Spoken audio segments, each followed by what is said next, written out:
G'day guys, and welcome to another YouTube lesson.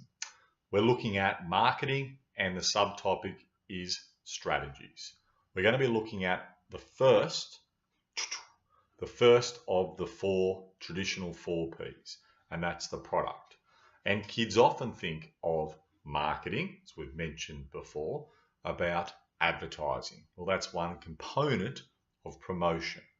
Students often think that is marketing, and it's certainly not. It's a little part of it.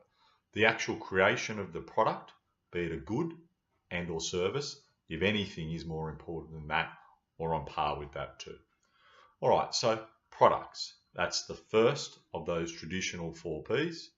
When we look at the new three P's in a few lessons' time, they're service-based P's. So the product, the good and or the service is the syllabus dot point we're looking at today. Now this includes the branding, the packaging, and the physical product itself. Now remember back to strategies. What are they? Strategies are things that a marketing team can do to increase sales, profits, and that key thing, increase market share. One key strategy for marketing is to improve the actual product, whether it be a tangible good or improve an intangible service. Now, the term product, you may or may not know, but it refers to a good and or a service. It can be either of those or a combination of the two.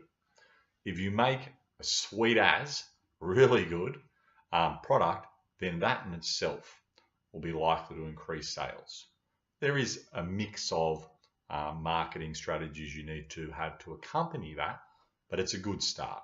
If you've got garbage you're trying to sell, even if it's priced low or promoted well or distributed well with place, it's still not going to sell in the long term. Now, while some businesses provide customers with products that are tangible, physical in nature, like a ring, that is, they can be seen or touched, other businesses will offer services to their customers, which are products that involve one person, a number of people, performing a task on another person's behalf, i.e. this highly wonderful service that I'm providing to you today.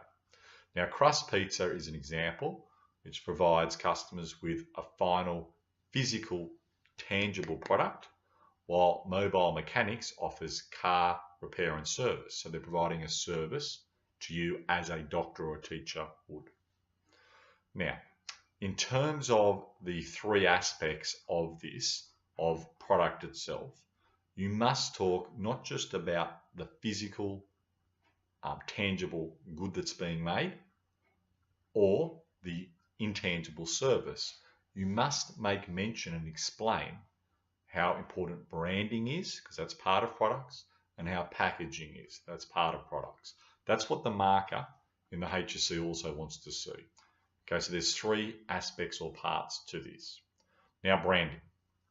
What's branding? You sort of got an idea, but what are we talking about? Branding refers to the reputation that a business or product has developed over a period of time. It's important you know that definition. The brand name or logo attached to the product essentially provides a message to consumers about the quality, the value, or the prestige associated with the product. Developing, building up, and making use of a quality sound brand name like Nike is a very effective marketing strategy. And there's a reason why Nike shoes sell far more than other more no-name brands. And it may not be better quality, but because it's branded well, it's therefore being able to build up a reputation, and the product is positioned, and we talked about that last lesson, the product is positioned higher in the mind of the consumer. Now, the last aspect of product, remember we have the actual physical product or the service. All right, make it good, make it of decent quality, should sell itself in part. We have branding. You need to have a good logo, a good brand and reputation. And we also have the last aspect of product, which is the packaging. What's packaging referred to in a definition? Again, we kind of know these things, but the trick with marketing is to not have wishy-washy answers, to make sure your responses are very clinical and they're from the textbook and they're from the syllabus. So packaging refers to the physical appearance of the good. That is, how a good appears when it's presented for sale.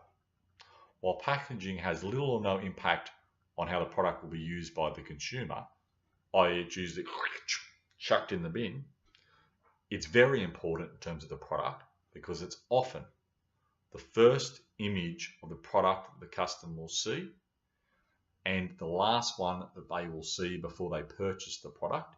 Therefore, that image needs to be effective and positive. If a business uses effective packaging, it makes the product look better. It's the icing on the top, and therefore customers are more likely to purchase that product. Well, just think about it. You've got two very similar products, and one of them, is pretty much in a brown paper bag, just wrapped. The other one's nice, clear plastic. You can see the quality computer or phone or whatever it may well be. Now, the price is similar. The product itself is similar, and so on. Which would you buy as a customer? And I think we know it would be the latter.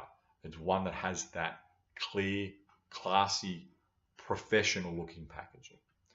All right, almost done. Just a quick recap of this strategy. The product is one of those traditional 4 Ps. All right, it includes the physical or the intangible good and or service, that actual product. It also includes the branding and it includes the packaging as well. When you're answering your questions in an exam, make sure to talk about the product, but the branding essentially and the packaging as well. And often HSC, multiple choice questions, I'll say packaging is an aspect of which of the 4 Ps? And students, you must say product. If you do not, then you'll find you will not get the correct answer. All right, guys, thanks again, and I'll see you next time.